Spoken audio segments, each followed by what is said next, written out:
Hashtag Chapter 1. The taxonomist's exile Alistair Stone had been living in the woods for 7 years, 3 months, and he consulted the hash marks carved into his workbench 18 days when he first noticed that his chickens had grown a second set of eyes. Not that anyone was counting. Certainly not Alistair, who had fled Minneapolis after what the newspapers had diplomatically called the incident at the Walker Arts Center, and what Alistair privately thought of as the greatest misunderstanding in the history of Western jurisprudence. The Rothko had been asterisk, right there asterisk, practically asking to be saved from that insipid fundraiser, crowd clutching their Chardonnay like life preservers. How was he supposed to know the museum had installed weight sensors under the paintings? The chickens were watching him now, with all 4 eyes per bird, their heads cocking at mathematically improbable angles as he scattered feed across the coop. Alistair had stopped questioning these things around year 3. First it had been the rabbits developing a taste for tobacco they'd nibble, the cigarette butts he tossed into the compost heap, then sit in small, contemplative circles like war veterans at a VFW hall. Then the deer started appearing in perfect geometric formations, arranging themselves in his clearing at dawn, in what looked disturbingly like occult symbols. Alistair had looked them up, once in an old book of esoterica. They were... "You've been practicing again," he told the nearest chicken, which blinked all 4 eyes in sequence like a feathered traffic light. "We talked about this." His woodshop occupied what had once been a root cellar attached to the Cabernet previous owner's project, abandoned when the structural integrity of the hillside had apparently been called into question. Alistair had reinforced it himself, installed proper ventilation, and spent most of his waking hours there, crafting furniture that no one would ever buy because no one knew he existed, and that was precisely how he preferred it. The shop smelled of cedar shavings and machine oil, with grace notes of the mildew that persistently colonized the northeastern corner, no matter how many times he bleached it into submission. His projects hung on the walls in various states of completion. A rocking chair that rocked in figure eights, a bookshelf designed to accommodate books that didn't technically exist yet, he'd done the math, and a dining table with a hollow interior where he stored his more problematic possessions, a box of 64 Crayola crayons, for instance, which he'd been informed by a very stern federal prosecutor were material evidence and should have been surrendered. The crayons had nothing to do with the Rothko. They were from a completely separate incident involving his ex-wife, a meditation retreat in Sedona, and what she'd called his pathological inability to take anything seriously. She'd thrown them at his head during the final argument, and he'd kept them out of spite. Now they remained in the table's hidden compartment, along with some cash, his old university ID, and a paperback copy of Hans Christian Andersen's fairy tales that had belonged to his grandmother. He'd been reading The Snow Queen that morning, in fact, which perhaps explained why he was thinking about Ingi.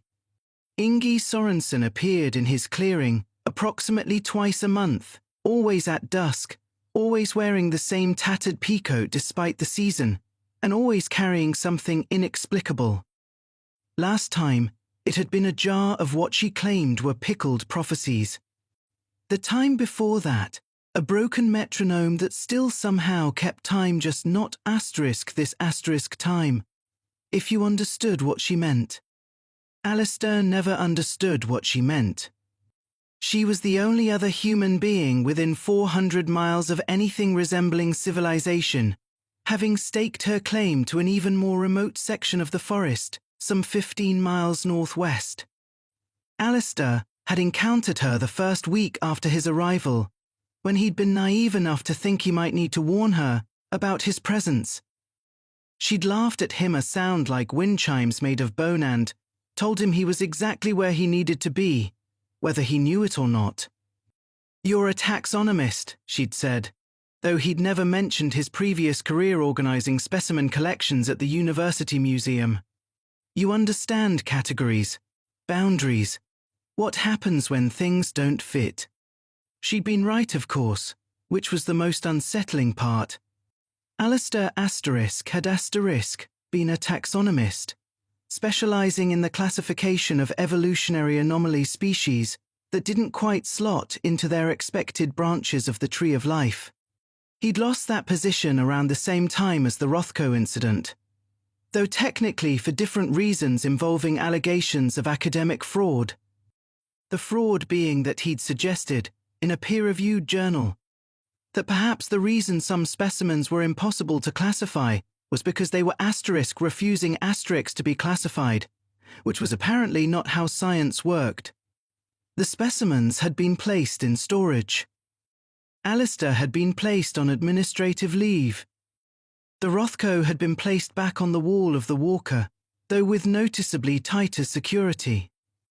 Now he classified wood grain and animal behavior, which was somehow both more predictable and more bizarre than anything he'd encountered in academia. He was planing a piece of white oak destined to become the leg of an end table that would probably never end up next to anything when the temperature in the workshop dropped 15 degrees in as many seconds. His breath emerged in clouds. The light bulb overhead flickered and dimmed to the color of old honey. Alistair set down the plane very carefully. This was new. The chickens outside had gone silent. Not the natural silence of birds settling for the evening, but the aggressive silence of prey animals that had spotted a predator. The kind of silence that had evolutionary weight behind it, millions of years of asterisk shut up, or die asterisk compressed into the absence of sound. He turned slowly, because sudden movement seemed inadvisable, and that's when he saw it. The northeastern corner, his perpetually mildewed northeastern corner, had changed. Where there had been stained concrete and the ghost of water damage, there was now a gap. Not a crack or a hole, but a genuine absence of wall, as if reality had simply decided it had better things to do than maintain structural integrity in that specific location. Beyond the gap, he could see stairs. They descended into darkness, old stone steps worn smooth by passage, lit by nothing he could identify as a light source, but somehow visible nonetheless. Cool air wafted up, carrying the smell of minerals and something else, something that reminded him unsettlingly of the museum back in Minneapolis, that particular combination of old things and careful preservation. Alistair stood there for what might have been 30 seconds or 30 minutes.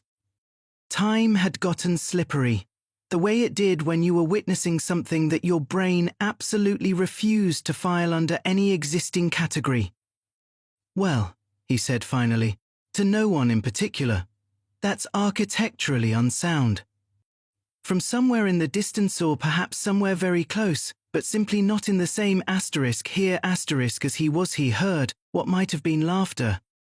It sounded remarkably like wind chimes made of bone. Alistair picked up a flashlight, tested it twice, and approached the gap. The rational part of his brain, the part that had earned a doctorate and published in peer-reviewed journals, as screaming that this was clearly a psychological break, possibly brought on by 7 years of isolation and talking to increasingly aberrant poultry. The rest of his brain, the larger and more honest part, knew that he'd been waiting for something exactly like this since the day he'd arrived. He'd been a taxonomist. He understood boundaries. And he understood that every boundary, eventually, was just an invitation to discover what lay on the other side. The stairs were solid under his feet. That was either reassuring or damning. He hadn't decided which. He descended 3 steps, then 5, the workshop receding above him into what seemed like much greater distance than geometry should have allowed. At the 7th step, he paused. There was something carved into the stone wall beside him, worn almost smooth, but still legible if you knew how to look at things that didn't want to be seen. He'd gotten very good at that over the past 7 years. It was a symbol.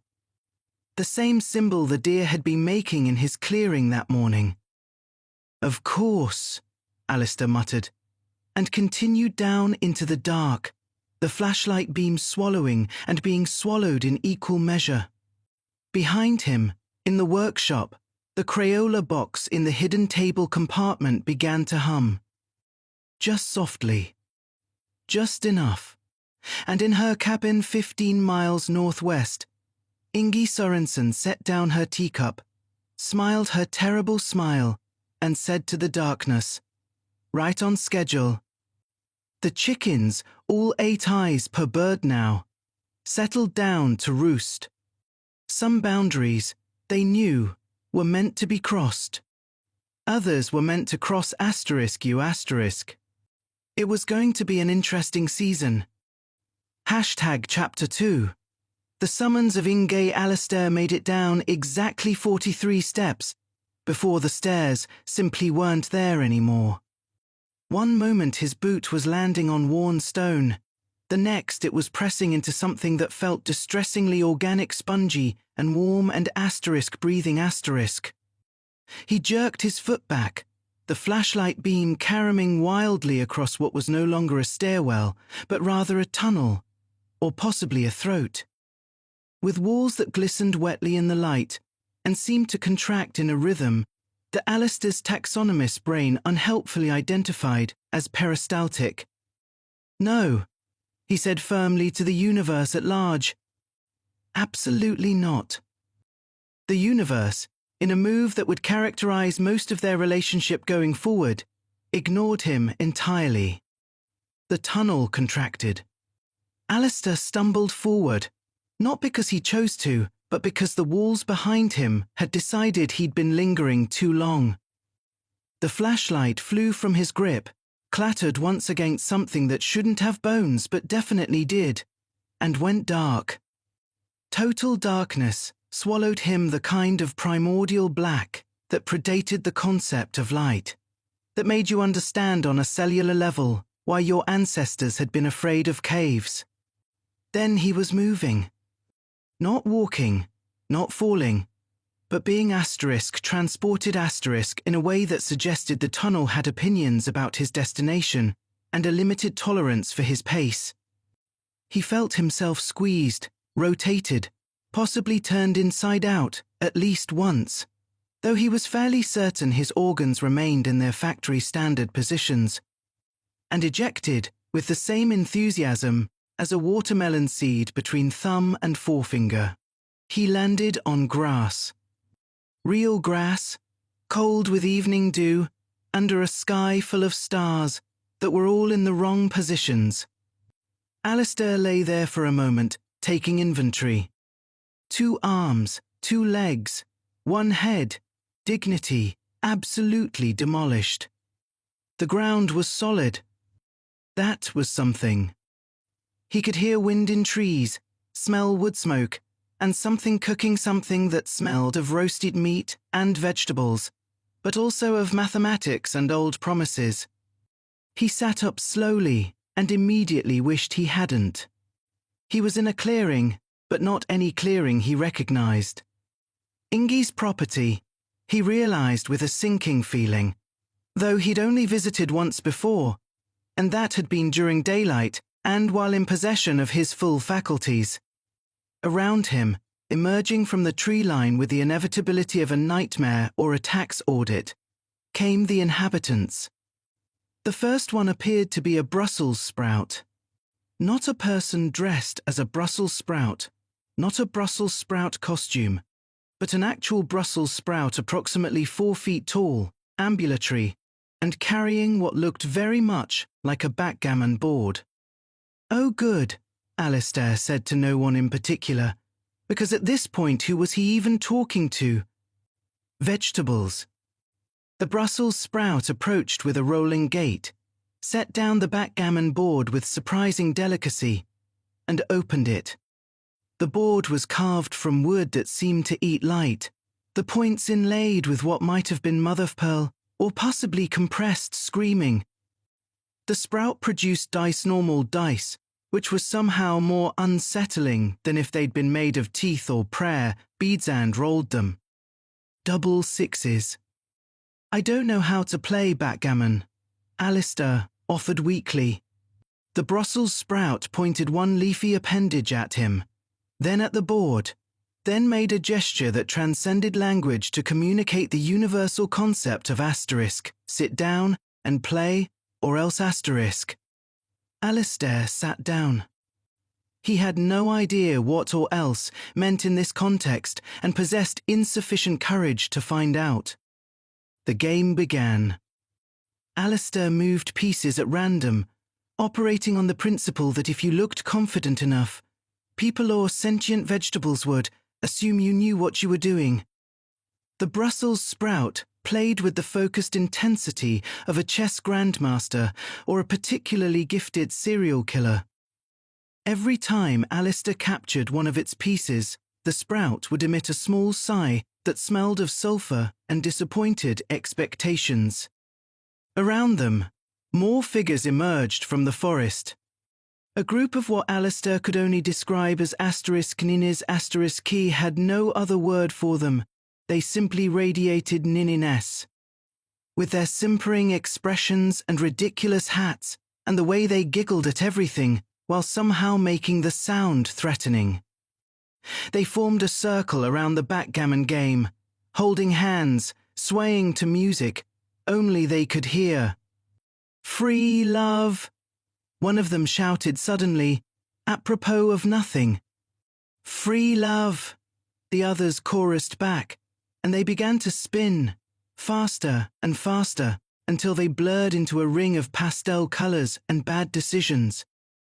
"I'm having a stroke," Alistair informed the Brussels sprout. "This is a very elaborate stroke." The sprout rolled again. "Snake eyes."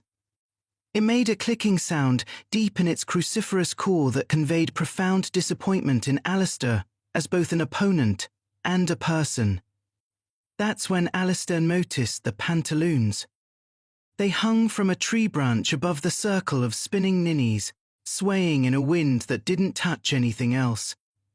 They were old-fashioned pantaloons, the kind that Victorian gentlemen wore, cream-coloured and monogrammed with initials he couldn't quite make out in the starlight.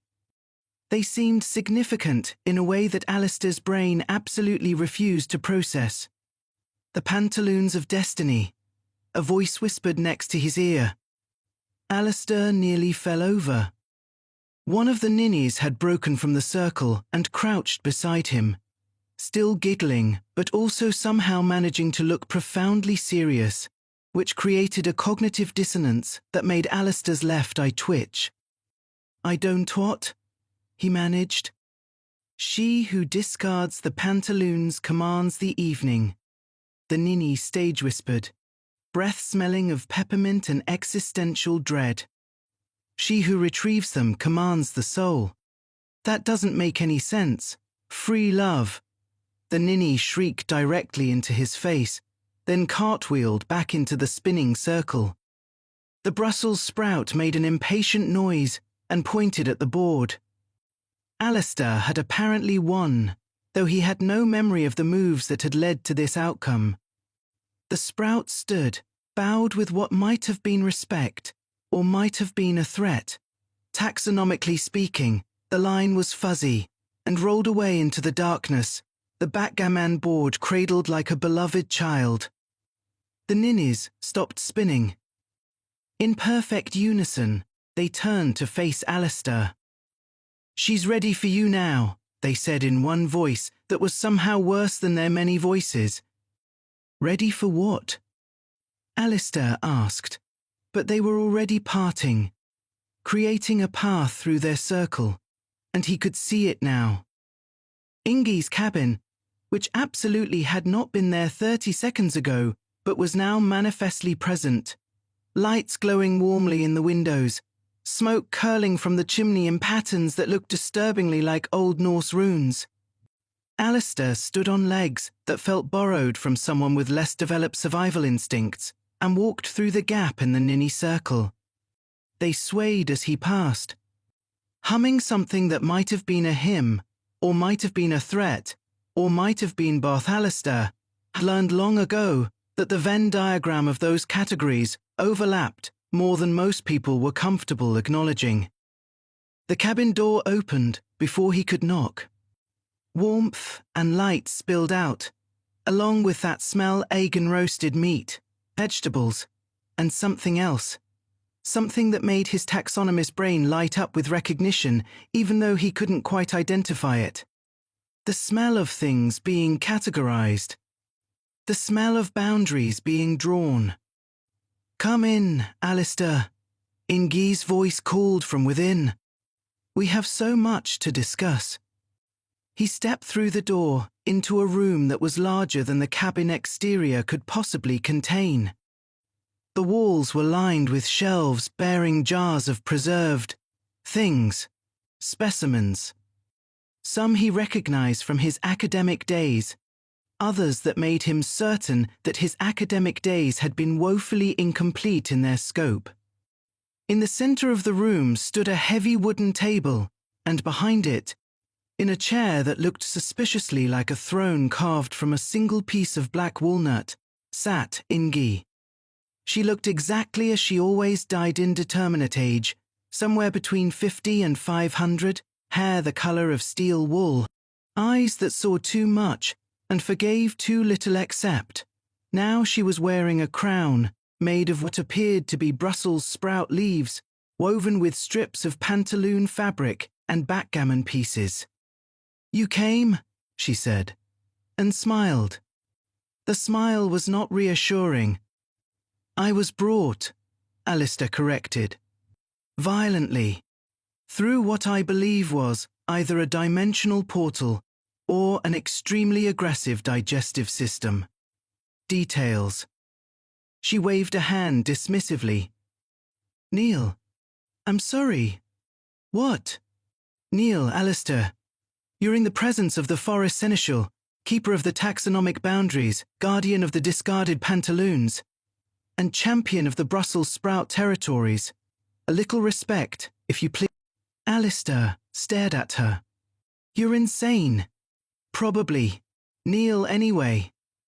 Something in her voice made it clear that this was not a request. Not really. And that the alternative to kneeling would involve finding out what the Brussels sprouts did with backgammon losers. Alistair, who had already played one game too many today, lowered himself to his knees on the rough wooden floor. "Better," Ingi said, leaning forward. "Now, let me tell you about the stairs in your workshop, about the world below, and about why you, Alistair Stone, failed taxonomist, thief of modernist paintings, keeper of four-eyed chickens, and the only man foolish enough to classify the unclassifiable, are going to help me steal something far more valuable than a Rothko."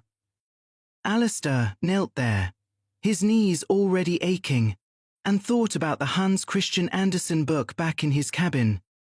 Specifically, he thought about the Snow Queen, about Gerda kneeling before the Finnish woman who told her that her power was in her innocence. Alistair, who had stolen a painting and committed academic fraud and lived alone in the woods talking to aberrant poultry, had no innocence left. Which meant his power, whatever it was, came from somewhere considerably less reassuring. "I'm listening," he said, because what else was there to say? Ingi's smile widened. Outside, the ninnies began to sing about free love and vegetables. The Brussels sprouts prepared their boards for the next game. The pantaloons swayed in their tree, waiting for someone to claim them or discard them, whichever came first. And in Alistair's workshop, 15 miles and several dimensions away, the Crayola box hummed a little louder, and the stairs down to the underground world grew 7 steps deeper. It was going to be a very interesting season indeed. #Chapter 3. The Inquisition of root vegetables. But first, Inji said, snapping her fingers, we need to be certain you can handle what's coming. The door behind Alistair opened with a creak that sounded like breaking promises. He didn't need to turn around to know something terrible was entering the temperature. Drop, and the smell of soil and vindictiveness told him everything he needed to know. Alistair, stone, a voice said, crisp as fresh celery, cold as a root cellar in January. We have questions. He turned, despite himself. The carrot stood roughly 5 feet tall, orange and imperious, with a crown of green fronds that quivered with barely contained authority.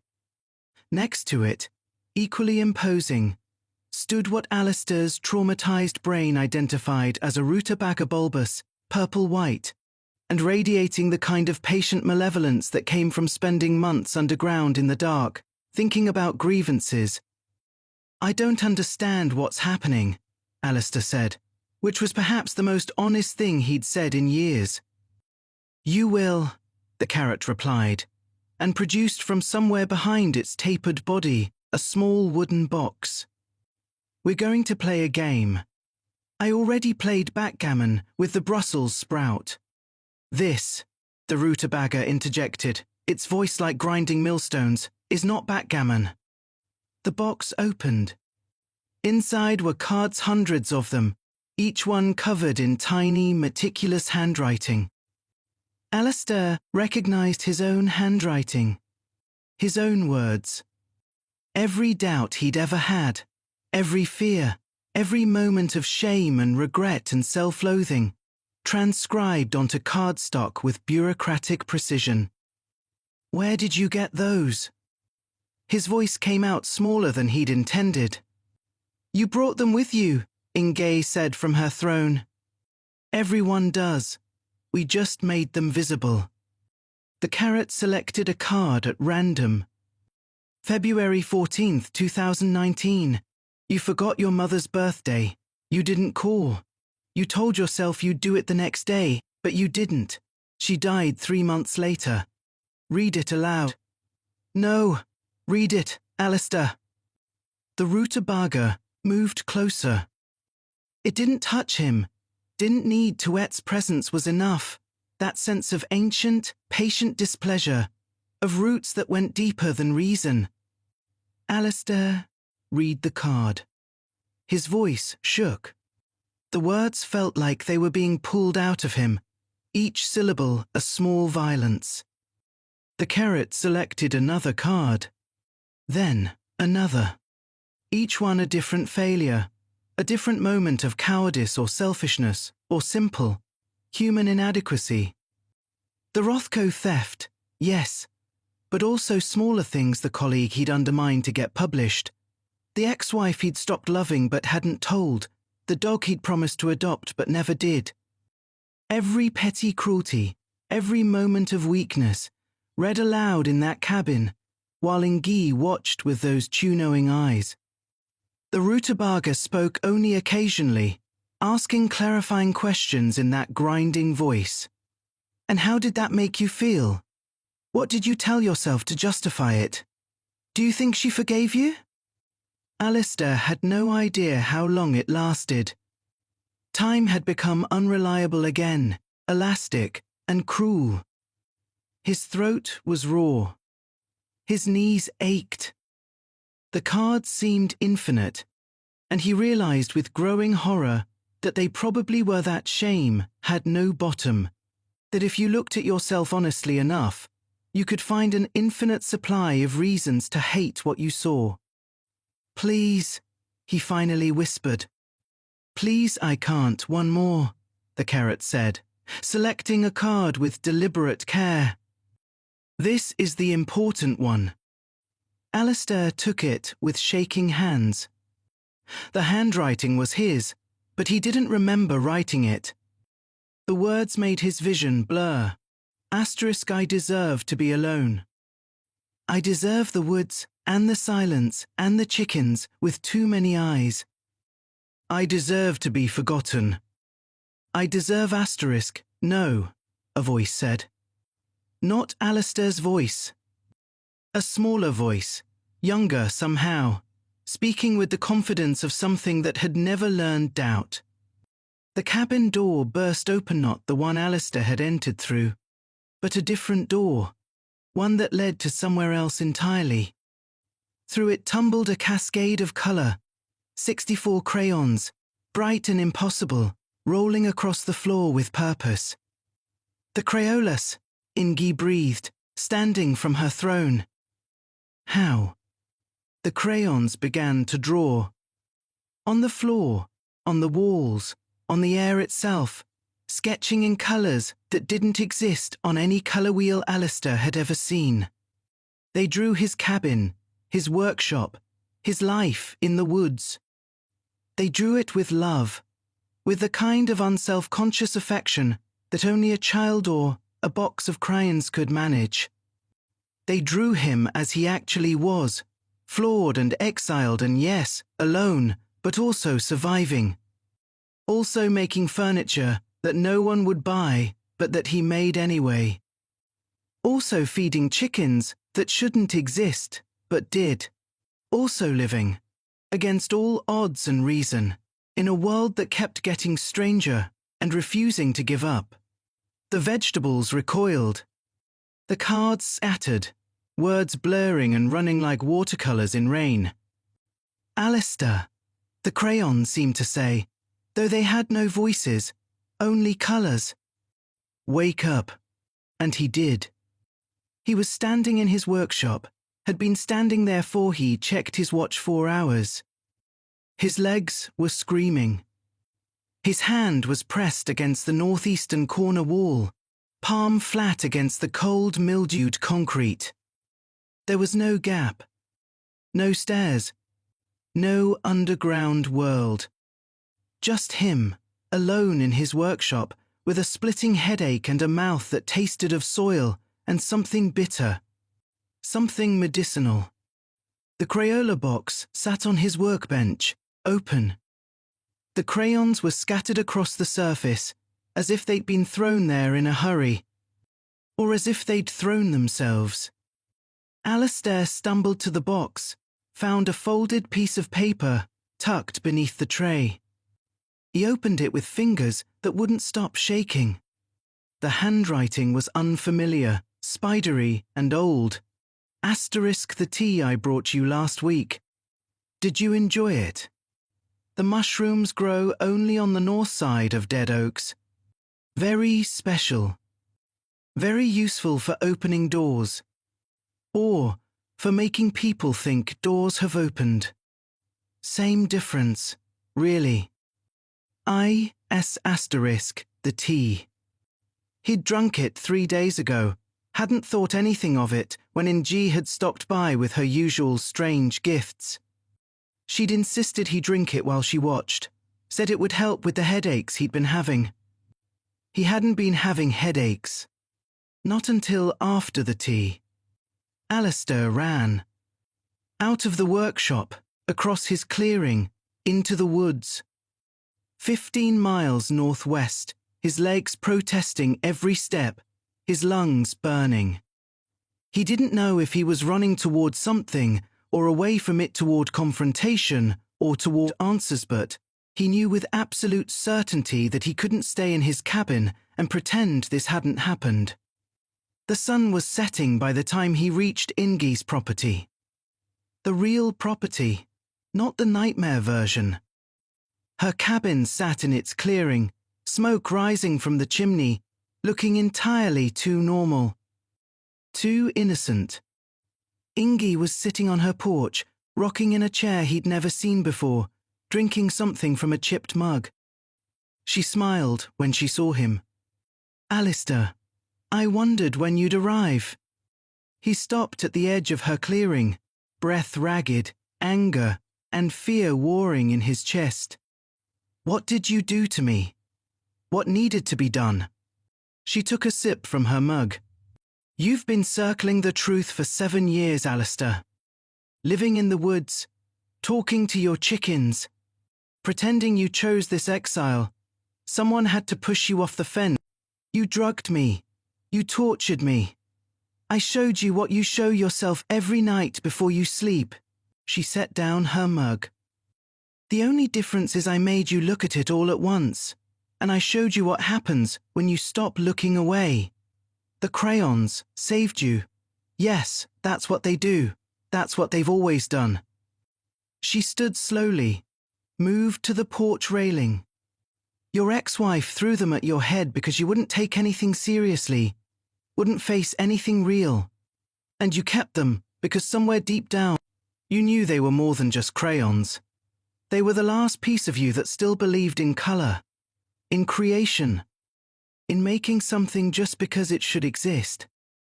Alistair stood there, every muscle trembling. You had no right. I had every right. The stairs in your workshop are real, Alistair. The underground world is real. The things that need classifying down there are real. But you can't face them if you can't even face yourself. She moved down the porch steps, and for the first time, Alistair noticed she looked tired. Old. Actually old, not the ageless strain she usually projected. There are things down there that need a taxonomist, she continued. Things that have been waiting for someone who understands boundaries, who knows how to look at the impossible and give it a name. But it will show you things worse than vegetables, with cards. It will show you things that will break you if you're already broken. So you broke me first? Is that your logic? No.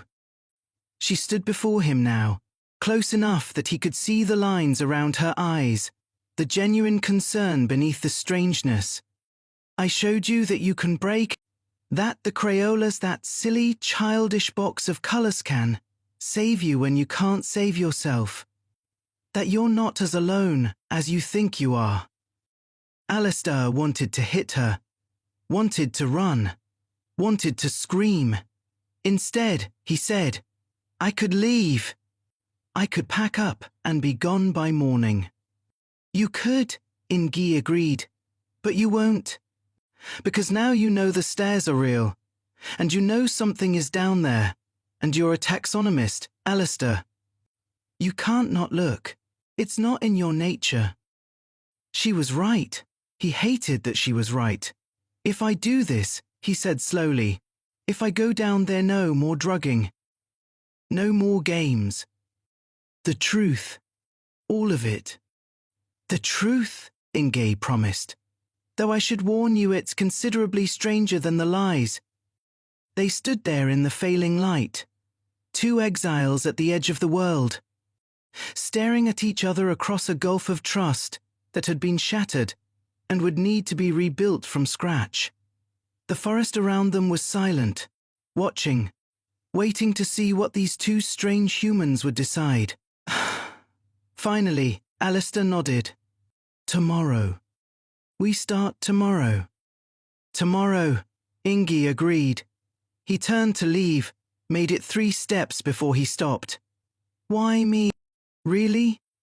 She was quiet for a long moment. Because 7 years ago, when you first arrived, you classified my chickens as Gallus domesticus with ocular multiplicity syndrome.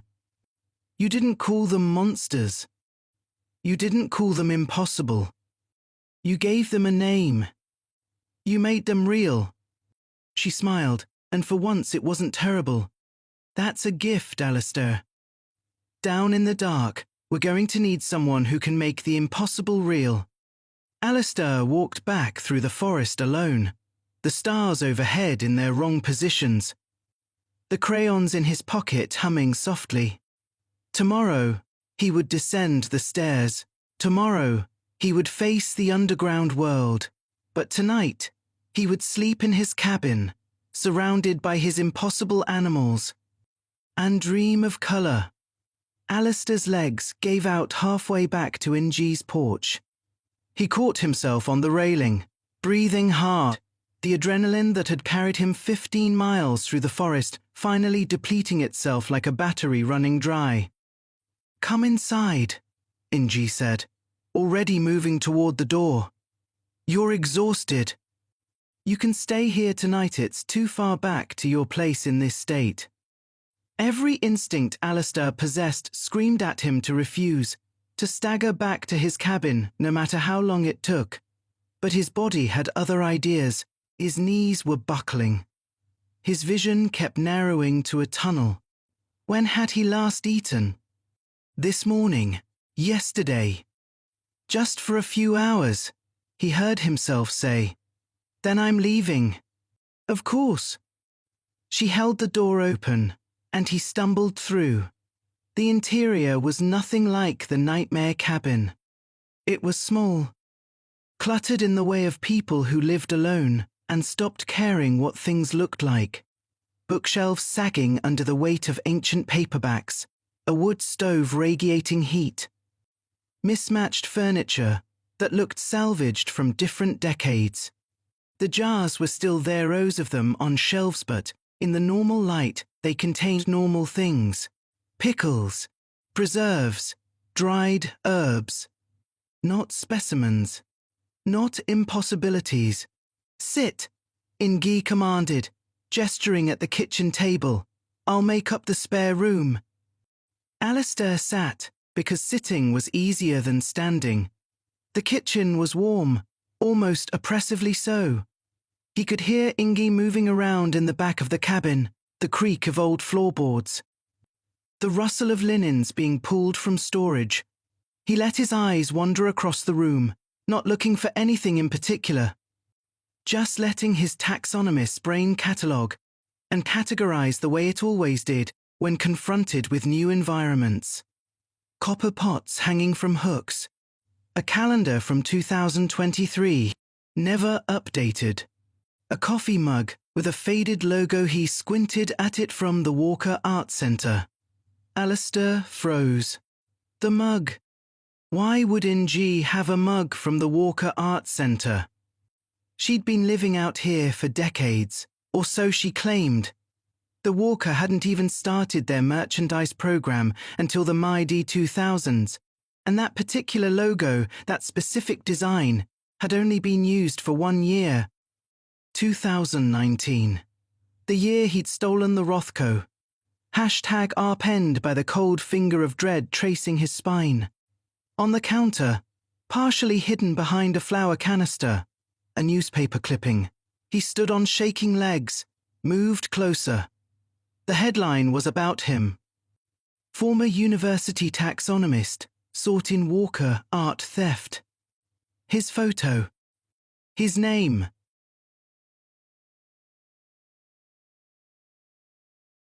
The clipping was yellowed, but tucked into a frame, preserved deliberately. On the wall near the door, almost hidden behind a coat rack, a map. His property was marked with a red X. His cabin, his workshop, his chicken coop, everything labelled in meticulous detail. Arrival date noted, September 3, 2018. That was wrong. He'd arrived September 7th. He was certain of it. Except he'd lost those first few days, hadn't he? The drive out had been long, and he'd been so tired, and there had been that helpful old woman at the gas station who'd given him coffee and directions, and oh God, the helpful old woman. Marcus turned slowly. Ingi stood in the doorway to the back room, no longer looking tired. Looking, in fact, perfectly alert. In her hand was a syringe. You were supposed to sleep, she said, almost sadly. The tea from 3 days ago should have made you more suggestible. The exertion of running here should have exhausted you.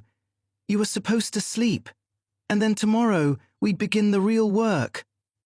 There is no underground world, Marcus said, his voice distant even to his own ears. There never was. Oh, Marcus. She took a step into the kitchen. Did you really think your chickens grew extra eyes on their own? That deer arranged themselves in occult patterns for fun. That Brussels sprouts play backgammon. You've been drugging me for 7 years. Conditioning you, she corrected. Small doses in the gifts I brought. Mushroom tea. Spores in the pickled prophecies. Creating a baseline of unreality so that when I needed you to see something, really see it, your brain would already be primed to accept the impossible. Marcus's hand found the edge of the kitchen table, gripped it hard enough to hurt. Why? Because I needed a taxonomist. Because something is coming. Marcus. Something that needs to be classified and named and made real. And you're the only person I know who's desperate enough and broken enough and brilliant enough to do it. But you had to be ready. You had to believe. Believe in what? You're insane in yourself, she interrupted. In your ability to see what others can't. To name what has no name. The underground world is real, Marcus. Just not the way you experienced it. Not yet. But it will be, with your help. She moved closer. Marcus stumbled backward, his hip connecting with the counter. His hand scrabbled behind him, found a drawer handle, yanked it open. Kitchen utensils clattered. His fingers closed around something cold and metal.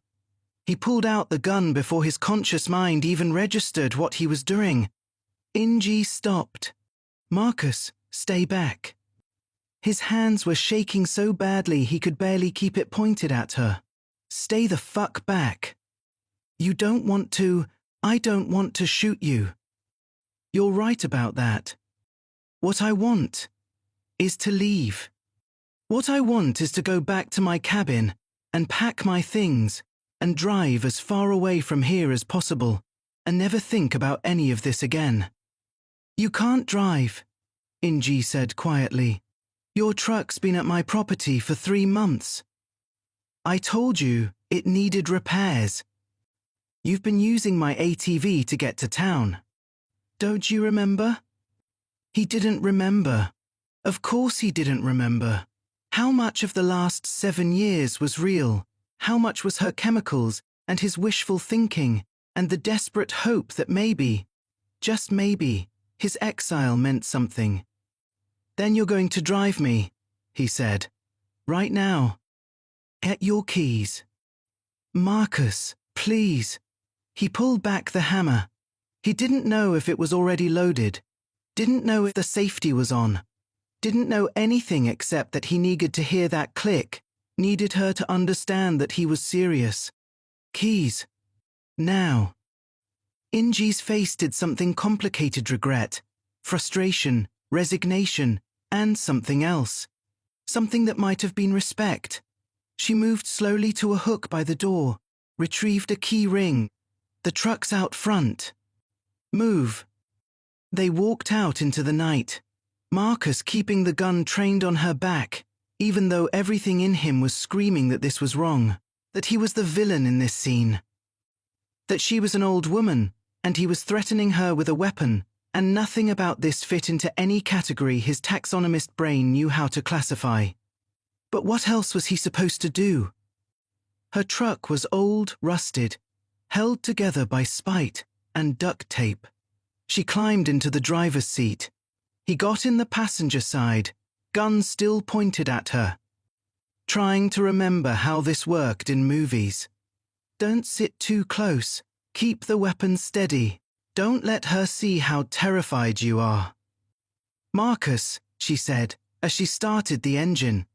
When we get to your cabin, you need to go inside and look at something. In your workshop, please. Just drive. I'm serious.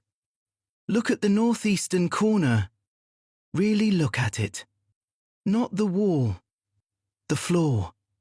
The cracks in the concrete. I swear to you, Marcus, I swear on whatever you still believe is real, just look. Drive. She drove. The 15 miles took an eternity, the headlights carving tunnels through the darkness. The forest pressing in on both sides like it was trying to swallow them. Marcus kept the gun steady and tried not to think about what he was going to do when they arrived. Pack a bag? Take what little money he had. Drive to where? Civilization? Turn himself in?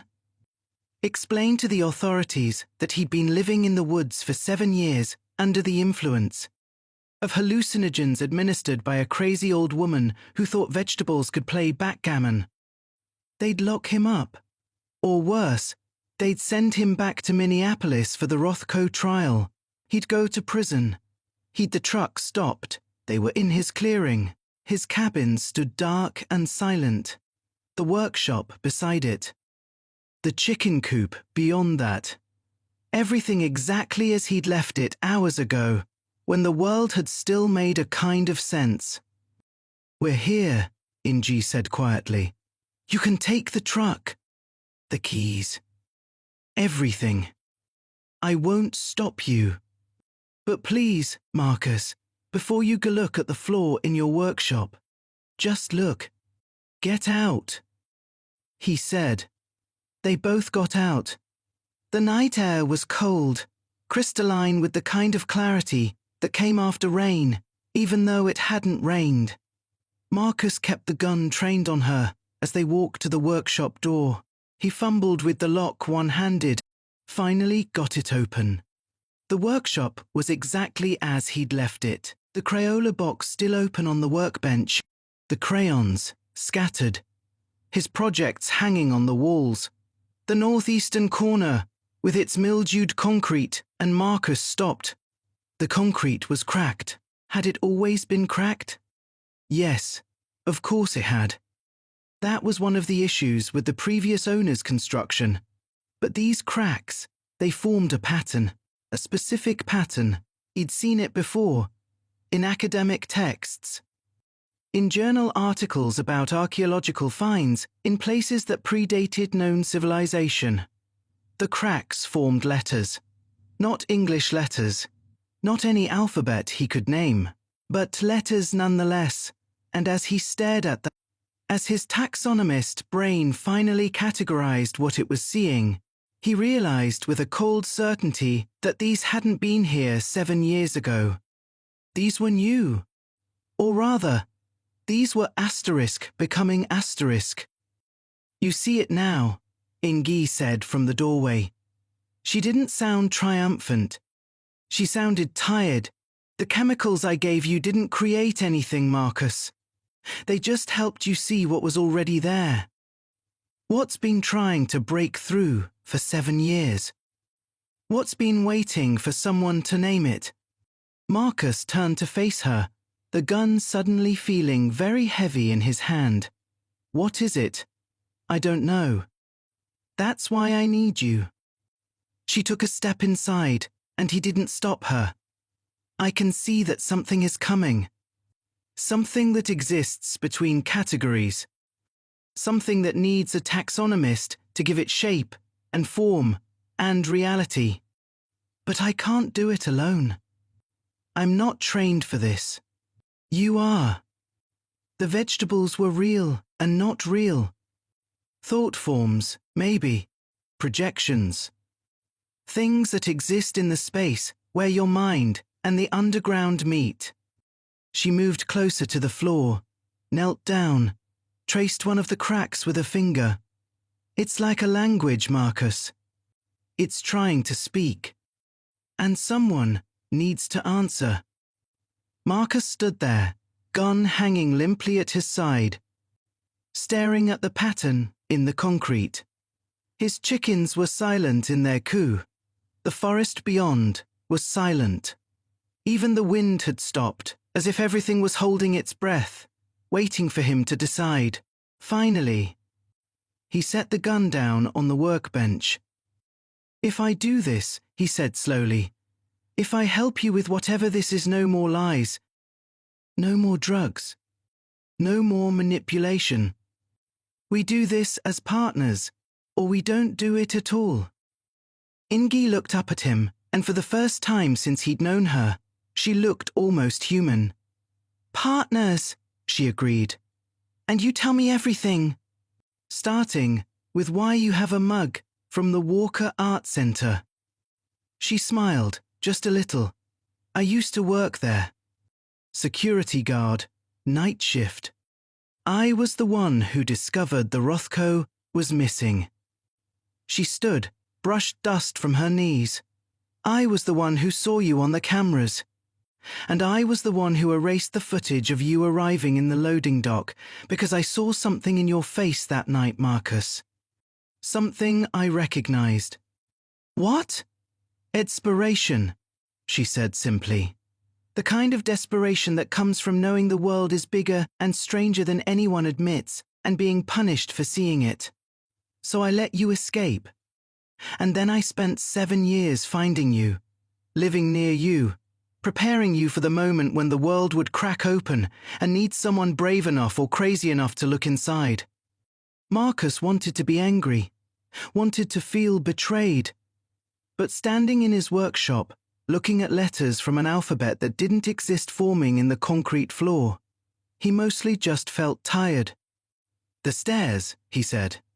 Are they real? Tomorrow? Ingay promised. Tomorrow we'll find out together.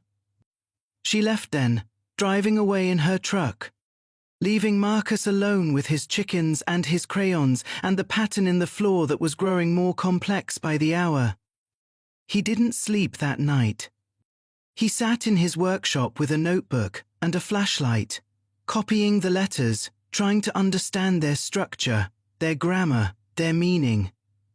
The Crayolas sat on the workbench beside him, and occasionally he couldn't be sure, but occasionally he thought he saw them move, just slightly, drawing invisible lines in the air that matched the cracks in the floor.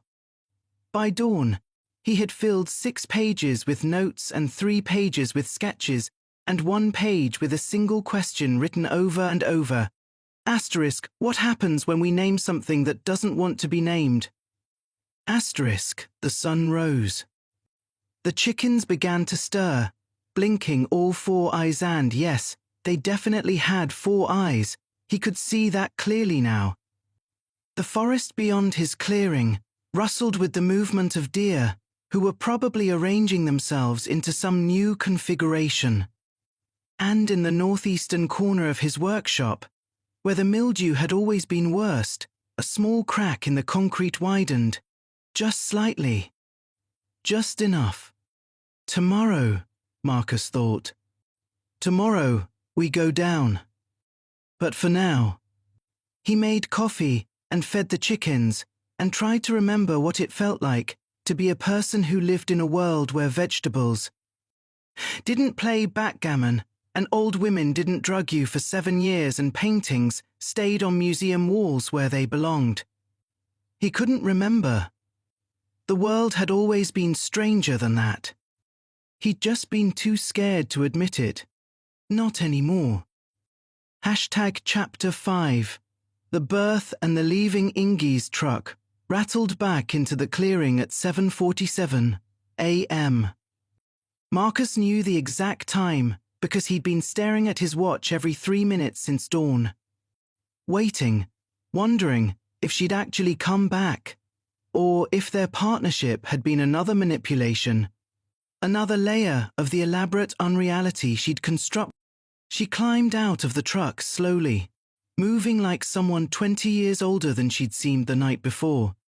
Her face was pale, slicked with sweat, despite the morning chill. "Are you all right?" Marcus called from the workshop doorway. "No," she said, and then her knees buckled. He ran to her, caught her before she hit the ground. She was burning up, her skin fever hot through her coat. Her eyes rolled back, showing whites that were threaded with red. "Ingay? Ingay? What's happening?" "Not," she gasped. "Not what I planned." And then she screamed. It was a sound Marcus had never heard from a human throat, high and keening and primal. She doubled over in his arms, her hands clutching her abdomen, and he saw impossible. His brain supplied uselessly, taxonomically impossible, saw her stomach distend, bulge, move with something that was definitely not supposed to be there. "Oh, God," Marcus breathed. "Oh God, get me inside," she managed between gasps.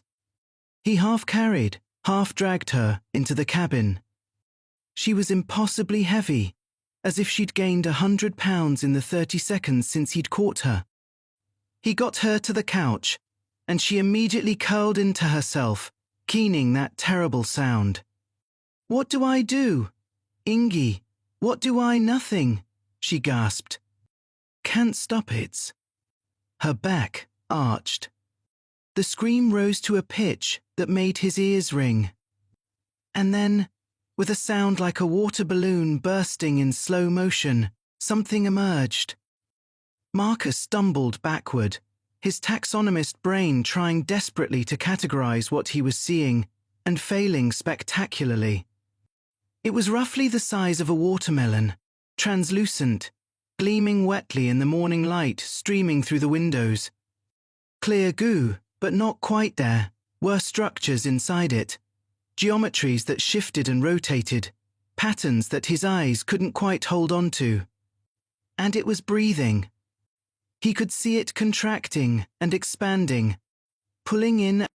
The surface rippled with what might have been cilia, or might have been tiny hands, or might have been something his brain had no reference for. Ingy lay on the couch, still, her chest no longer rising. "No," Marcus said.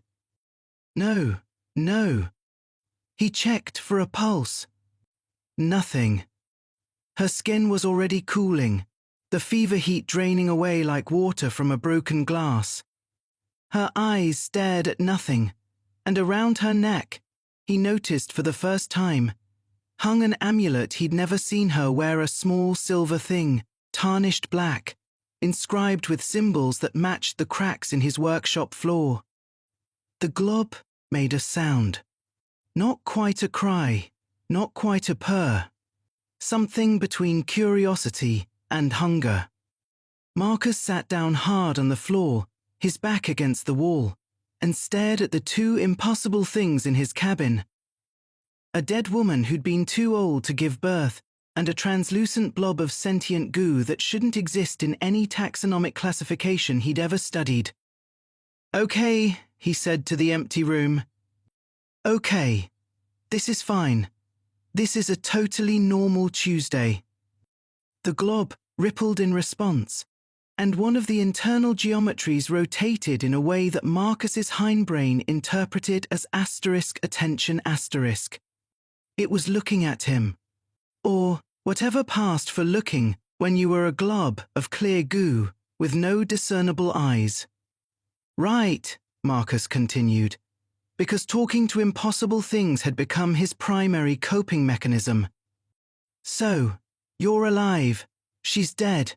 I have no truck, no way to get help, and I'm 400 miles from the nearest person who might believe any of this, assuming I haven't completely lost my mind from 7 years of hallucinogenic mushroom tea." The glob quivered.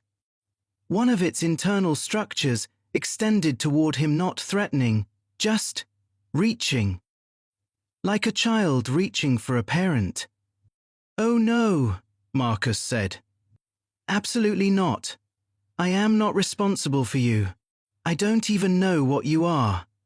The reaching intensified. The glob made that sound again, more insistent. Marcus closed his eyes and tried to think. Ingy was dead. He needed to... What? Bury her? Call someone? He had no phone service out here. That had been part of the point. Her truck was in the clearing, but she'd said his truck needed repairs, and he had no idea what repairs, or if he could even knock at the door. Marcus's eyes snapped open. He hadn't heard anyone approach. Hadn't heard a vehicle. The glob had gone very still, all its internal geometries aligned in what read distinctly as *wariness*. Another knock. 3 precise taps. Marcus stood slowly, moved to the door, opened it a crack. The ninnies stood on his porch. All 6 of them, had there been 6 before. He couldn't remember arranged in a semicircle, wearing their ridiculous hats and their simpering expressions. But their eyes, he noticed, were sharp, alert. Nothing simpering about the intelligence behind them. Marcus Wendell, the front ninny, said, in a voice that was surprisingly normal, almost bureaucratic, "We've come to help with your situation." "My situation," Marcus repeated flatly. "The coitus," another ninny clarified, gesturing vaguely. "The procreative act between dimensional boundaries. It's always messy. That's why we're here." "I didn't, she didn't, we never," Marcus sputtered. "Not that kind of coitus," the first ninny said, with exaggerated patience. "The merging. The boundary dissolution. Ingie has been pregnant with that," it gestured toward the glob, "for 7 years. Ever since she touched the amulet she took from the underground.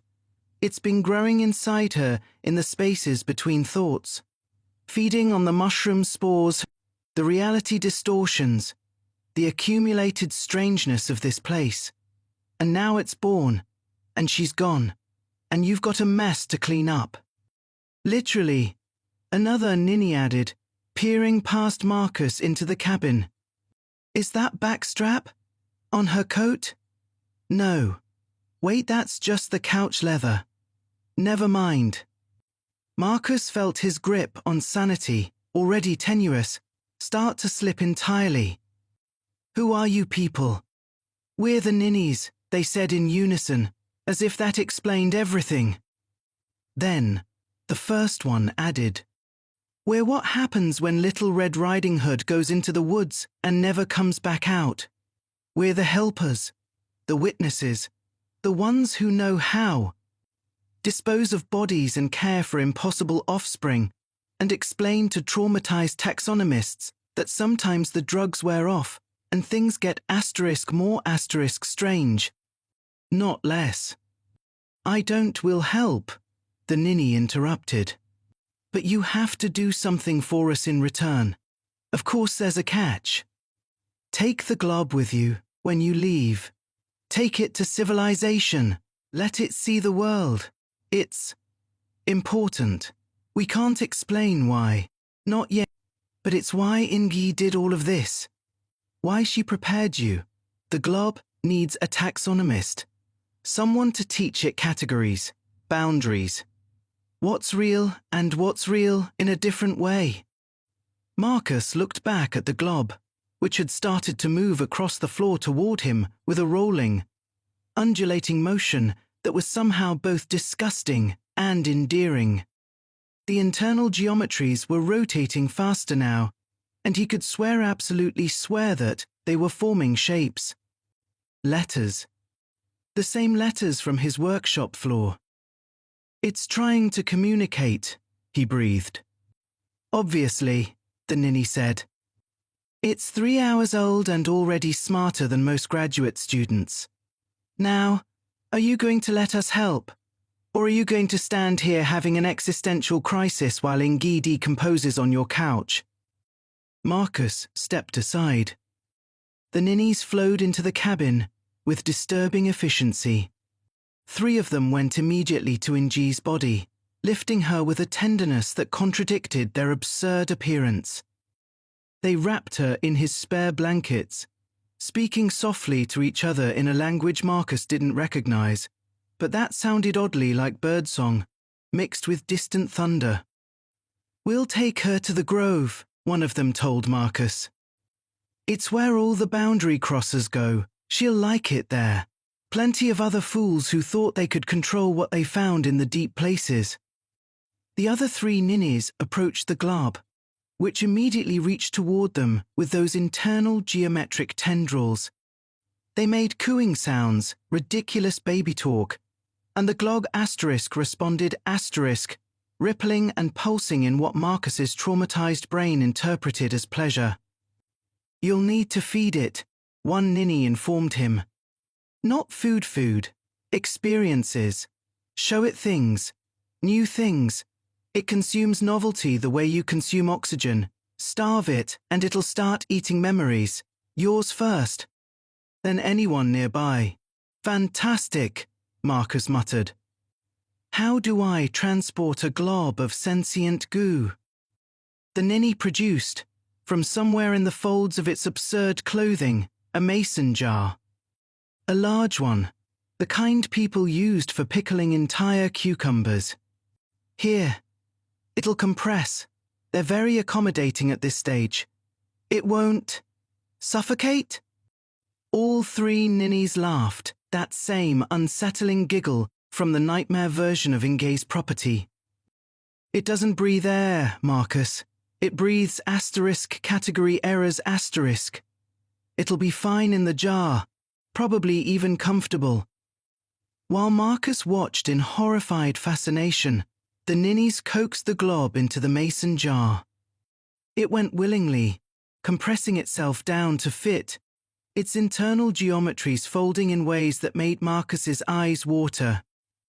Once inside, it pressed itself against the glass, and he could see those structures more clearly now, definitely letters, definitely writing something. He leaned closer, squinting. Asterisk, help asterisk, the letters spelled out. Asterisk, afraid asterisk. Oh, Jesus, Marcus whispered. It's scared. Of course it's scared, a ninny said gently. It's a newborn consciousness thrust into a reality it doesn't understand. Like you, really. Like all of us. The ninnies carrying Inge's body moved toward the door. The ones helping with the glob stepped back, their work apparently done.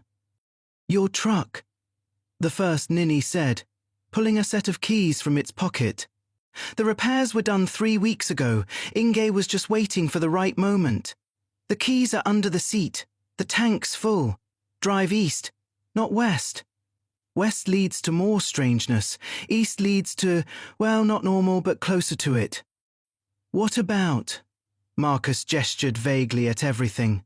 The cabin, the chickens, the deer who were probably forming pentagrams in his clearing right now. Leave them. They were never yours. They were part of the preparation. Part of the becoming. The ninny moved to the door, paused. The amulet. Take it from Inge's neck before we go. You'll need it. For what? For when you come back. Because you will come back, Marcus. The underground is real. The stairs in your workshop are real. And eventually, you'll need to descend them. But first, you need to understand what the glob understands. What Inge was trying to teach you. Which is? The ninny smiled, and for just a moment, its face shifted, became something older, wiser, terribly sad. That every category is a cage, and sometimes the only way to survive is to refuse to be categorized. They left, carrying Inge's body, singing that strange birdsong thunder language. Marcus stood in his now empty cabin, holding a mason jar containing a translucent blob of impossible goo that was spelling out asterisk, hungry asterisk in its internal geometries. He went to the couch, carefully removed the amulet from Inge's neck. It was warm, warmer than it should be, and the symbols seemed to shift and crawl under his fingers. He put it in his pocket. Then he went to the workshop, grabbed the Crayola box, his notebook with all the symbol translations, and the copy of Hans Christian Andersen fairy tales. If he was leaving, and he was definitely leaving, these were coming with him. His truck was exactly where the ninny said it would be, parked behind the cabin, covered in pine needles and 7 years of neglect. But when he turned the key, it started immediately, purring like it had been running every day. Marcus set the mason jar carefully in the passenger seat. The glob pressed against the glass, watching him with whatever served as its perception. Okay, he said, adjusting the mirrors, checking the fuel gauge. Okay, we're doing this. We're driving to civilization. We're going to find someone who can explain what the hell is happening. Or going to drive until the drugs wear off, and this all makes sense. Or we're going to drive off a cliff, because I've completely lost my mind. The letters shifted. Asterisk, east, asterisk. Yeah, Marcus agreed. East, away from the strangeness. He put the truck in gear, pulled out of the clearing, and started down the overgrown road that led, eventually, to something resembling the world he used to know. The chickens watched him go with all their eyes. The deer in the clearing shifted from their current pattern, which looked disturbingly like a birthing diagram, into something that might have been a wave. In the rearview mirror, he could see the workshop, and just for a moment, he could have sworn he saw the northeastern corner glowing, pulsing, as if something down there was aware he was leaving and was not entirely pleased about it. But he kept driving. East. Toward civilization. Toward answers, or at least toward questions that made more sense than the ones he was leaving behind.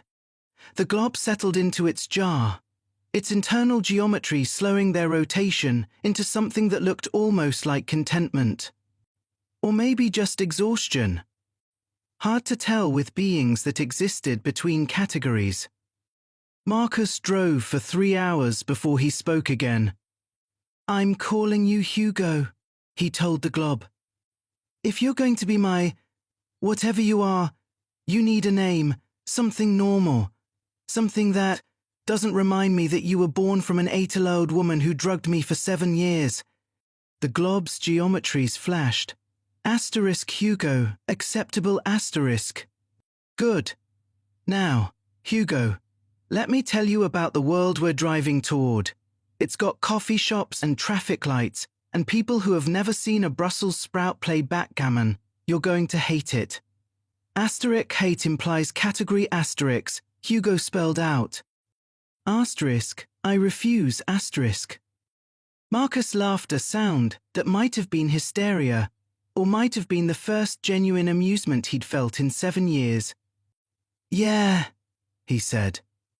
"Yeah, I'm starting to understand that." They drove east, away from the woods and the workshop and the stairs that led down to something Marcus still didn't understand. In his pocket, the amulet pulsed with warmth, counting down to the moment inevitable.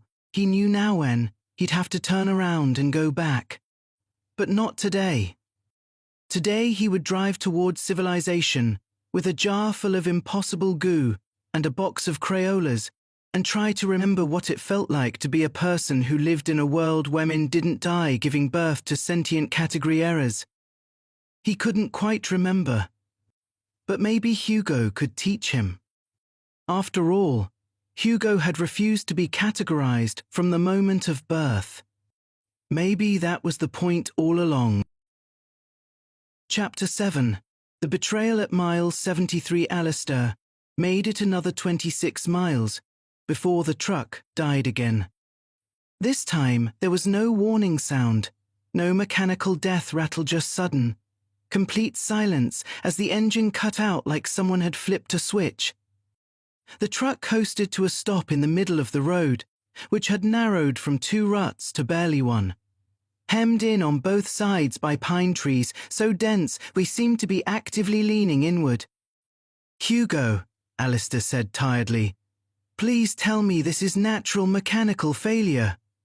The glob's geometries rotated slowly, almost reluctantly. Asterisk no. Sabotage.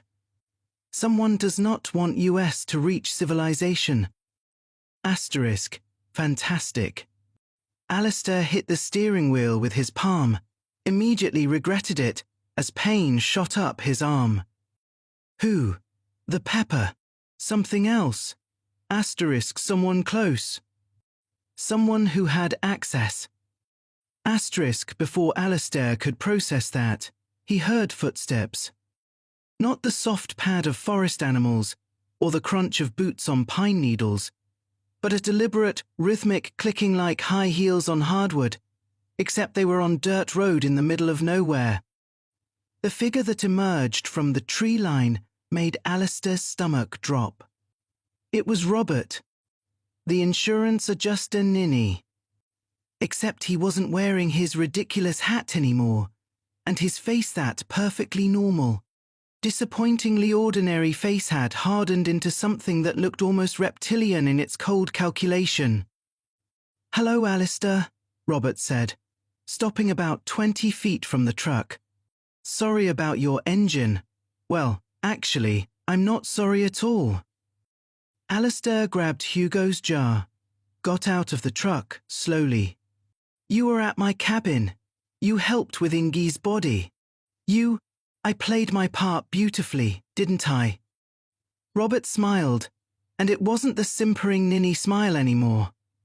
It was the smile of someone who'd been wearing a mask for years and was finally relieved to take it off. "I've been playing it for 37 years, ever since Ingi found me in 1987, ever since she thought she'd recruited another lost soul for her little boundary crossing support group. You're not really a ninny." "Oh, I am. Just not asterisk her asterisk ninny." Robert reached into his jacket, a jacket Alistair definitely didn't remember him wearing before, and pulled out a piece of chalk.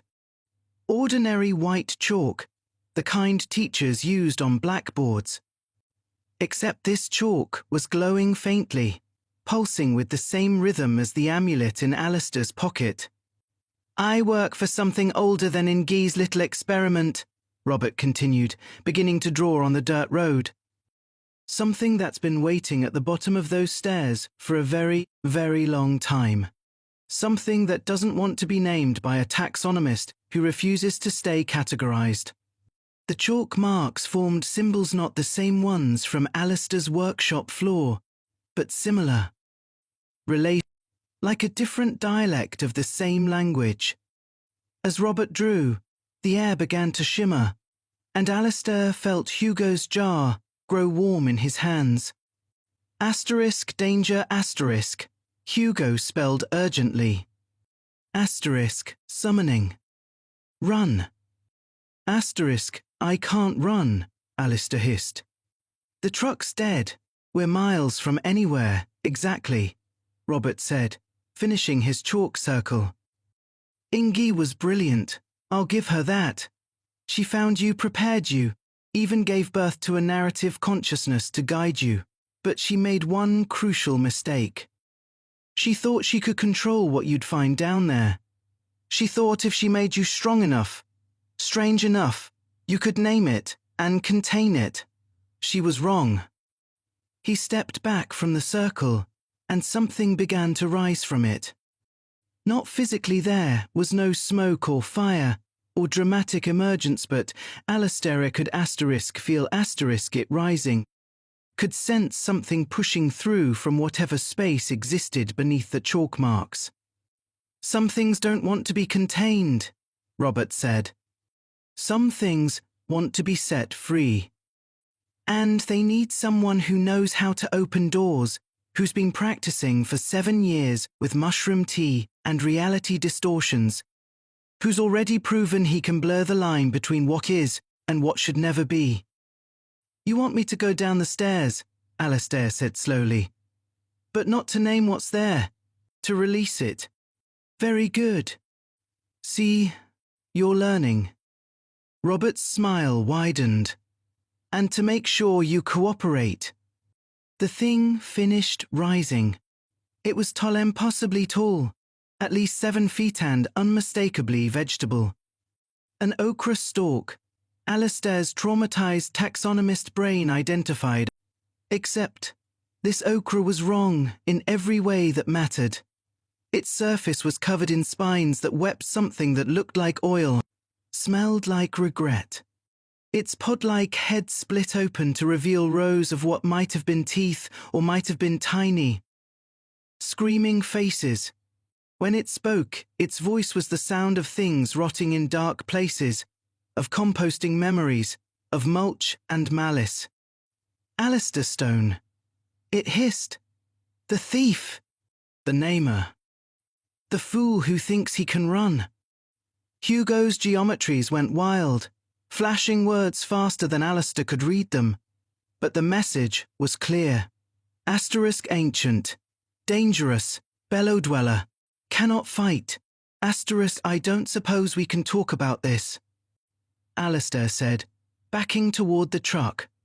The ochre laughed, a sound like vegetables dying in frost. You will return to your cabin.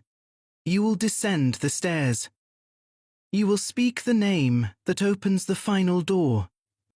And if you refuse, it moved forward with horrifying speed, one thorny appendage lashing out.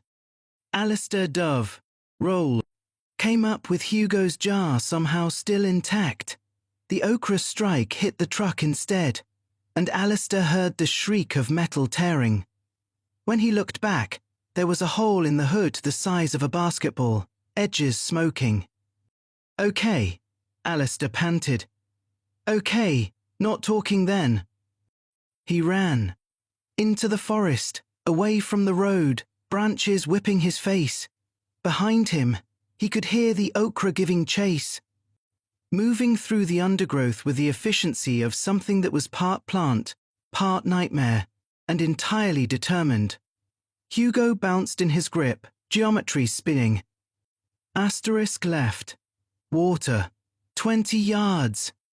Asterisk Alistair veered left, crashed through a thicket, and emerged onto the bank of a narrow stream. The water was dark, fast-moving, and very clearly not deep enough to stop a 7-foot ochre monster. Hugo, I'm open to suggestions. Asterisk amulet. Use amulet. Draw with IT asterisk. Draw what? Asterisk anything. Categories are weapons. Name IT. Asterisk Alistair fumbled in his pocket, pulled out the amulet. It was hot now, almost burning, and when he held it up, he could see that the symbols on its surface were glowing the same way Robert's chalk had glowed. The ochre burst through the trees behind him, thorns extended, podmouth open wide enough to swallow Alistair's head. Alistair dropped to his knees and drew. He didn't know what he was drawing. His hand moved on its own. Guided by the amulet, or by Hugo, or by 7 years of living in a place where reality was negotiable, he drew categories, boundaries, the line between plant and animal, between vegetable and monster, between what should exist and what absolutely shouldn't. The ochre struck and stopped. It hovered inches from Alistair's face, thorns trembling, frozen in mid-attack. The symbols he'd drawn in the dirt with the amulet were glowing now, bright enough to hurt his eyes, and the ochre was caught in them, trapped in the boundaries he'd defined. You cannot, it gasped, its voice losing that rotting mulch quality, becoming smaller. You cannot categorize me. I am older than you're a vegetable, Alistair said, surprised by the steadiness in his own voice. Abel Moscius esculentus, native to Africa, cultivated for 3,000 years. You have a taxonomic classification. You have a place in the natural order. And that place is not here, threatening me with your weird thorn things. The ochre screamed a sound that made Alistair's teeth ache and probably traumatized every chipmunk within 100 yards. It began to shrink, to compress, to fold in on itself as the category Alistair had drawn tightened around it. You think this changes anything? It snarled as it diminished. You think defeating one guardian means you're safe? Robert has already sabotaged your truck. He's already sent word back to the grove. They're coming for you, Alistair. All of them. Every vegetable, every boundary dweller, everything that Ingi thought she'd recruited to her cause, but that was really serving something older. Wait all the ninnies. Not all. The ochre was barely 3 feet tall now, still shrinking. Millicent is still loyal. Maybe 1 or 2 others. But most of us? We were always moles. always waiting for Ingi to prepare someone capable enough to open the final door. Someone like you. It collapsed into nothing, not death, Alistair sensed, but banishment, sent back to wherever Robert's chalk circle had summoned it from. Alistair stood there, breathing hard, the amulet cooling in his hand. Hugo's geometries had slowed to a steady, contemplative pulse. "We need to go back," Alistair said. "Don't we?" Asterisk, yes asterisk, Hugo spelled. Asterisk cannot run from story, can only choose how story ends. Asterisk, and if I go back, if I descend the stairs, I might open the final door. I might release whatever Robert and his faction want released. Asterisk, or you might name IT, contain IT. Prevent IT, asterisk, no pressure then. Asterisk story is always pressure. Asterisk Alistair looked back toward the road, where Robert was presumably still waiting, probably with more chalk symbols and more creatures to summon. Going back that way was suicide, but the forest stretched in every direction, and he was holding a mason jar containing a sentient narrative consciousness. Wearing an amulet that could draw boundaries in reality, carrying a box of Crayolas that had saved him once already. He heard something, then a sound, cutting through the forest silence, a splash, rhythmic and purposeful. Coming from upstream. Alistair moved toward it cautiously. Hugo held close. The stream widened ahead, opening into a small pool, and there, tied to a half-submerged log, was a small boat. In the boat, gleaming in the late afternoon light, was a harpoon. Not a fishing harpoon. A real harpoon, the kind used for whaling, with a rope coiled beside it and a note pinned to the shaft with what looked like a thorn. Alistair pulled the note free, read it in the fading light. Asterisk, asterisk, asterisk, Robert is compromised. Has been for years. Trust only Millicent. The harpoon will protect you from what swims in the deep streams. Follow the water east, it flows towards civilization. But it flows through territory Robert doesn't control. He'll pursue, but not by water. He's afraid of it. Asterisk, asterisk, the final door can only be opened from below. But it can only be closed from above. You need to be both places at once. That's what Hugo is for. That's what we've all been for. Asterisk, asterisk, I'm sorry I can't be there. I'm sorry I have to stay here and deal with the other compromised ninnies. I'm sorry Ingi died before she could explain everything. But you're ready. Alistair, you've been ready since the moment you stole that Rothko, since the moment you chose beauty over belonging. Asterisk, asterisk, Godspeed. Asterisk, asterisk, Cam, asterisk, Alistair looked at the boat, at the harpoon, at Hugo glowing softly in his jar. She knew, he said quietly. Millicent knew Robert was compromised. She probably knew before today. And she left this here how long ago? How many steps ahead is she planning? Asterisk ninnies exist outside linear time, asterisk, Hugo spelled. Asterisk Millicent placed boat here yesterday and 3 years ago. Both true. Asterisk I hate temporal paradoxes. Asterisk irrelevant. Must choose, boat or road. Asterisk Alistair climbed into the boat. It was old but solid, and when he set Hugo down and picked up the harpoon, it felt perfectly weighted in his hands, like it had been made for him specifically. The rope was tied to the boat in a complex knot he didn't recognize, but that his fingers somehow knew how to undo.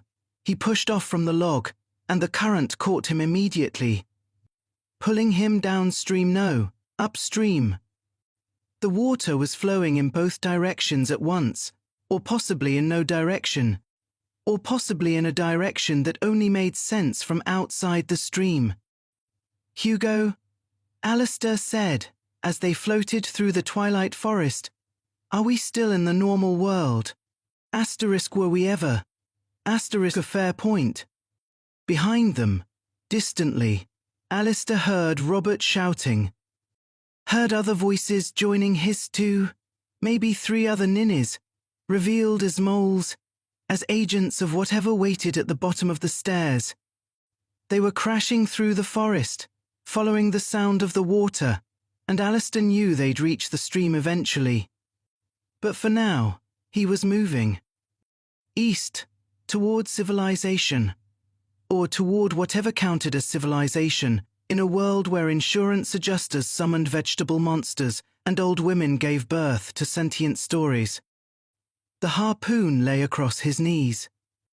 The amulet pulsed in his pocket, in rhythm with the current. The Crayolas hummed from the backpack he'd grabbed from the truck before fleeing into the forest. And in the mason jar between his feet, Hugo spelled out words that might have been comfort or might have been prophecy. Asterisk every story needs betrayal. Needed Robert to reveal himself. Needed to know who serves what. Now we know. Now we can choose. Asterisk choose what? Asterisk whether to name the thing below. Or become IT. Asterisk Alistair didn't answer.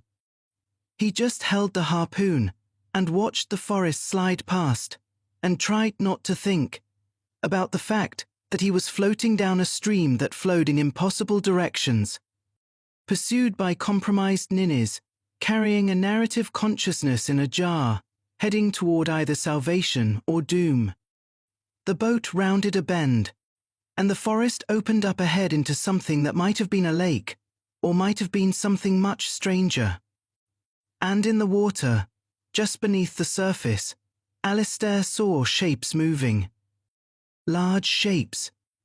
Shapes that suggested the harpoon might not be decorative after all. "Hugo," he said quietly, "what swims in the deep streams?" Hugo's geometries flickered, hesitated, then spelled out 2 words that made Alistair's blood run cold. Asterisk unfinished stories. Asterisk the shapes rose toward the surface, and Alistair gripped the harpoon tighter, and the boat carried them forward into the deepening dark.